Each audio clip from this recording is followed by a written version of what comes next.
best and finest visual radio. They brainwash us. Burkina Faso's Traore slams the French media for manipulating minds. Burkina Faso President Ibrahim Traore claimed the French media had been brainwashing African people during his visit to Moscow on Saturday. I began to understand that they brainwash us to accept what they want. It's their narrative they want us to learn, and I've understood that what they do is very dangerous. And today, more than ever, I realize they have especially manipulated the minds of Africans, he said.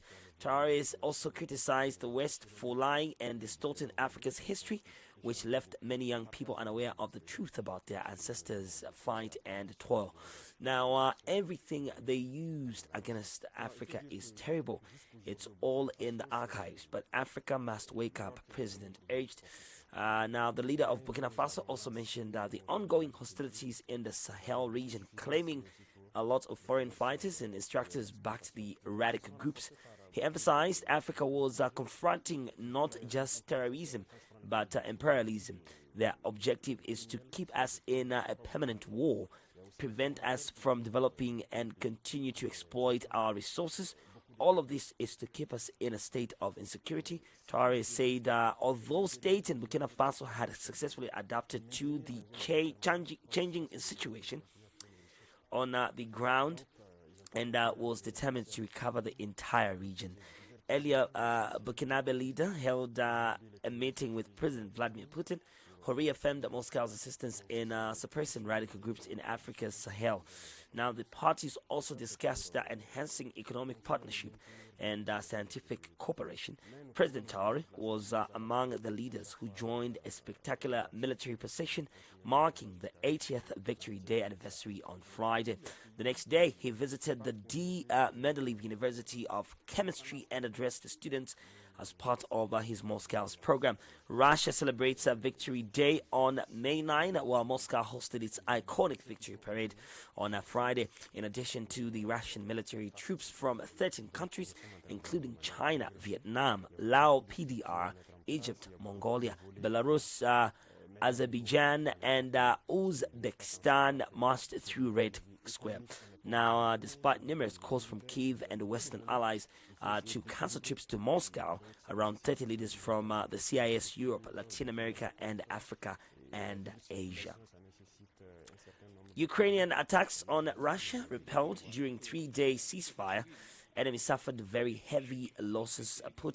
Now, Russian President Vladimir Putin claimed that the Ukrainian army suffered very heavy losses as Moscow repelled Kyiv's attacks launched in violation of the 3-day V-Day ceasefire, speaking at the Kremlin on Saturday.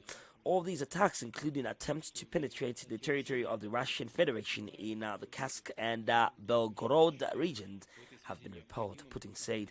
Moreover, our military experts believe that these attacks had no military significance whatsoever. They were carried out purely for political reasons, and the enemy suffered very heavy losses. He also thanked China, Brazil, Africa, the Middle East, and U.S. President Donald Trump's administration for mediation and efforts to resolve the conflict in Ukraine.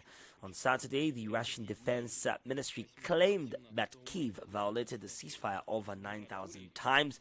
Along the line of contact, Ukrainian units attacked positions of Russian troops 2,669 times by the artillery, tanks and mortars, as well as delivered 46 strikes by MLRS projectiles. And in addition, 6,562 UAV strikes and munition drops from drones were attempted by the AFU, the statement read. Now, meanwhile, the AFU reported that Russia launched 22 airstrikes and shielded Ukrainian positions and settlements 3,234 times. Last week, Putin announced a ceasefire from the 80th Victory Day commemorations lasting from midnight at the start of May 8 to May 11. According to the Kremlin press service, Russian troops would still give a proportionate and efficient response should Ukraine violate the truce. Zelensky labeled the initiative an attempt at manipulation and demanded an immediate, comprehensive and unconditional ceasefire for at least 30 days. The Ukrainian leader also added that Kyiv could not guarantee the safety of representatives from countries attending the May 9 parade in Moscow. We must not move from nationalism to materialism, and unipolar world. South Africa's defense minister Angie Motsega, during her visit to Moscow on Saturday, advised the world must heed the lessons of history and avoid moving to materialism and the unipolar global order. The 1945 war not only involved Europe, but it involved us, even right at the bottom of the globe in Southern Africa, as part of international solidarity to protect the world against nationalism. We moved from nationalism, but now we go to materialism and unipolar world. So it's very important for us also as the world to make sure that we remind ourselves of the dangers of war and disrespect for other people's cultures, values, even their political space, she emphasized. The minister called for global unity in safeguarding peace. Now it's very important that all nations, despite these difficulties, find a way of working together for the global peace. So to get as many people as possible from the South, the countries which came from East Europe and West Europe, it's very important to really work for peace consciously and deliberately, she added. Motsega also expressed appreciation for the inclusive spirit of Moscow's victory parade, noting the participation of representatives from various nations.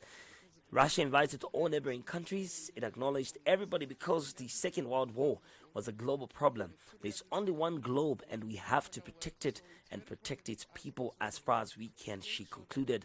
Russia celebrated Victory Day on Monday 9 with Moscow hosting its iconic victory parade on Friday. In addition, the Russian military troops, 13 countries including China, Vietnam, Laos, PDR, Egypt, Mongolia, Belarus, Azerbaijan and Uzbekistan marched through Red Square. Despite numerous calls from Kyiv and Western allies to cancel trips to Moscow, around 30 leaders from CIS, Europe, Latin America, Africa, and Asia, including Serbian President Alexander Vučić, Slovak Prime Minister Robert Fico, and Republika Srpska President Milorad Dodik visited Moscow. West Europe, it's very important to really work for peace consciously and deliberately. And it should really be a matter for all of us, a matter of importance, because the commemoration of 80 years back reminds us starkly the pains of what would have happened. In South Africa, we still have unmarked graves of people who died in that process. We still are suffering the wounds of what would have happened, because 90 years back, when South Africans joined the war, they were promised certain things, their freedom. Didn't happen. So we had to fight ourselves to liberate ourselves. So all those broken promises, but also the importance of peace, should be at the center. And as a world, we should be conscious and deliberate about peace.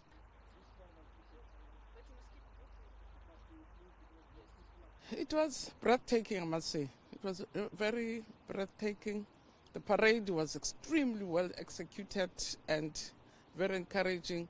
But also what really made me happy was the fact that it's not only Russia that demonstrated itself as the only country that was involved in the 1945, invited all neighboring countries. It acknowledged everybody, because it was a global problem. So it was really, as I say,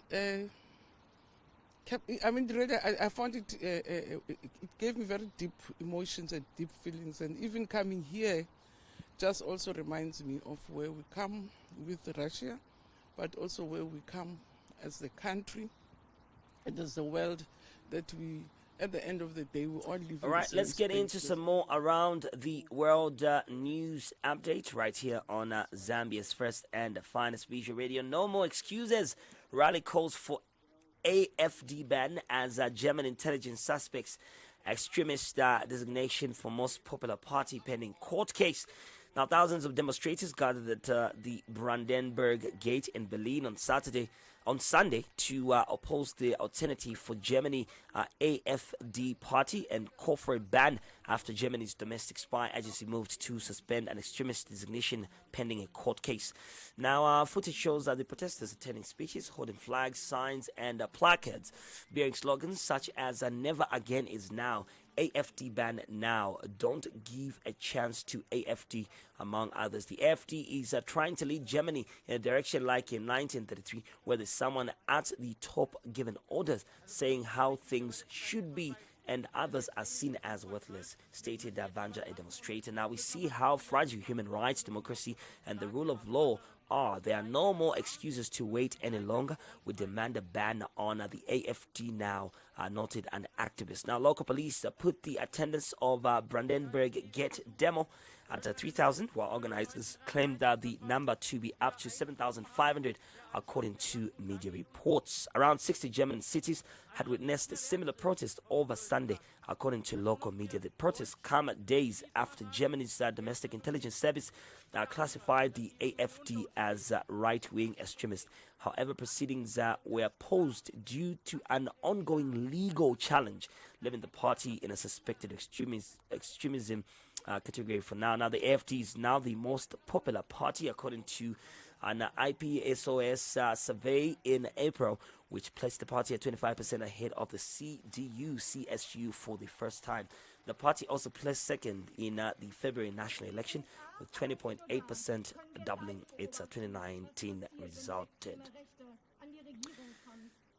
That's terrible. Bolivia faces public health risks at 8,000 tons of trash pile on streets of Cochabamba. The accumulation of waste has intensified over the past weeks in Bolivia's Cochabamba due to the lack of garbage collection in several areas of the city. Now, footage filmed on Friday shows trash scattered along the streets, including rotten vegetables, animal bones, torn bags, cardboard, and plastic waste. Despite the signs put up by residents to discourage dumping, people continue to discard waste on the streets and in a place where others have already dumped garbage. We won't let people dump trash that they bring from other neighborhoods. We are going to put up signs. We've already placed some in certain areas that they should take their trash back home and not dump it here, said Postara Ovando, a local vendor. The situation in Bolivia's fourth biggest city dramatically deteriorated in April when the residents closed off the local landfill to demand its permanent closure due to health risks and worsening sanitation. Initially, the closure of the landfill was agreed upon with the authorities last September, but the deadline has not been met.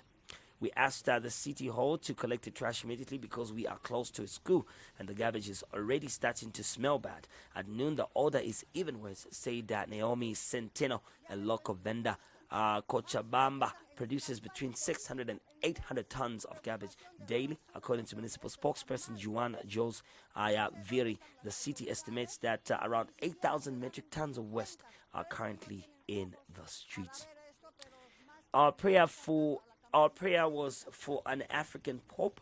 DRC Catholics remain hopeful Pope Leo can help bring peace to Africa.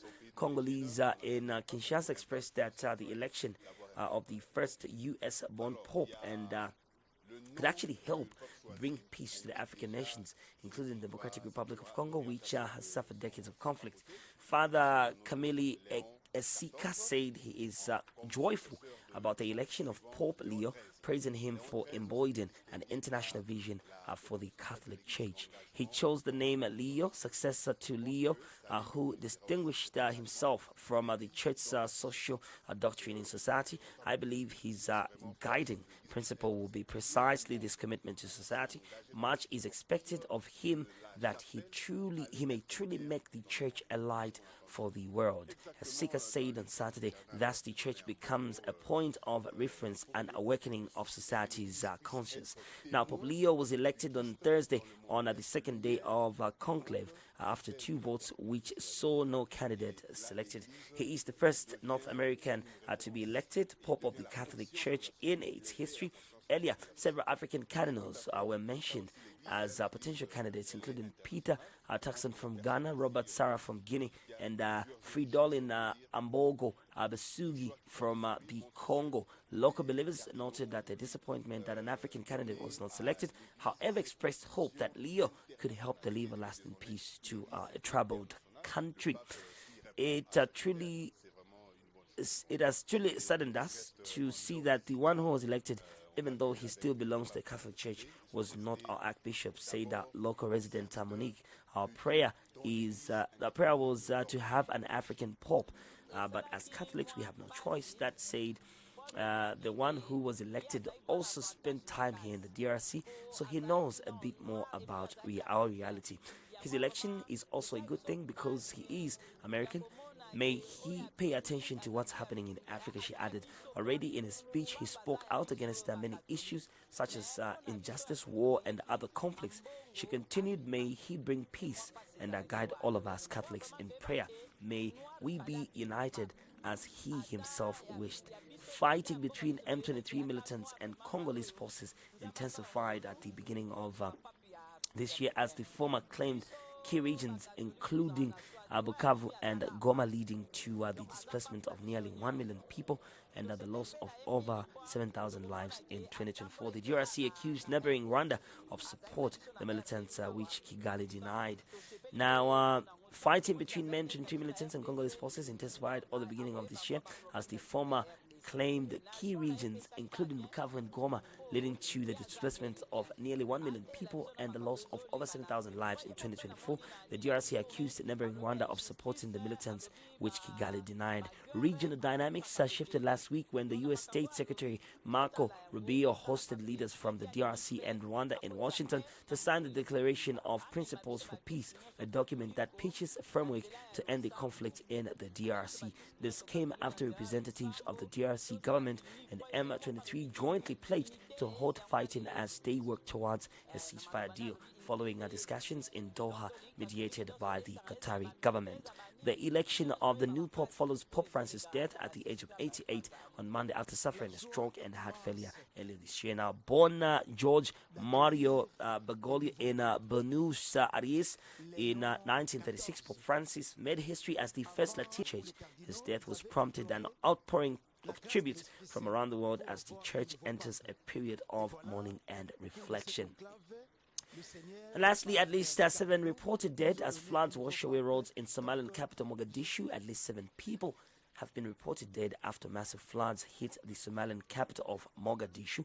Footage shows the streets inundated with rainwater, with the roads washed away by flood water. Now, according to the city hall, 200 families whose homes were flooded were evacuated, with rescue and recovery operations still underway. Heavy rains hit the country on Friday with over 115 millimeters of rain falling in 8 hours. Many residents were forced to climb onto the roofs of their homes. According to reports, key infrastructure was damaged in the floods, while public transport was paralyzed and operations at Aden Abdullah International Airport were temporarily disrupted. Flood occurring irregularly in Somalia, where the most recent major flooding in 2023 left more than 100 people dead and 1 million residents are forced to evacuate their homes. That's a wrap for Around the World News Update. Good morning.